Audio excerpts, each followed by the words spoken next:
Puluhan knalpot tak standar dari kendaraan roda 2 dan 4 dimusnahkan Satuan Lalu Lintas Polrestabes Palembang pada Kamis siang. Pemusnahan dengan cara dipotong dengan alat potong besi agar knalpot tidak bisa digunakan lagi. Selain dimusnahkan, kendaraan yang menggunakannya pun disita dan disanksi tilang agar memberikan efek jerah pemiliknya. Puluhan kendaraan tersebut disita polisi dari operasi rutin yang digelar Satlantas Polrestabes Palembang. Kasatlantas Polrestabes Palembang mengimbau agar masyarakat yang memiliki kendaraan tidak mengganti knalpot standarnya karena razia akan terus digelar.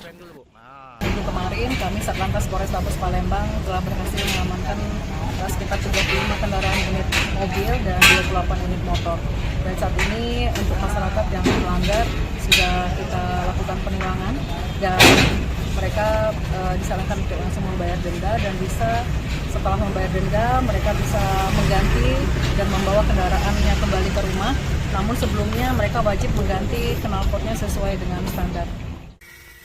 Satlantas Polrestabes Palembang menggelar operasi dalam rangka menciptakan suasana nyaman yang tertib lalu lintas.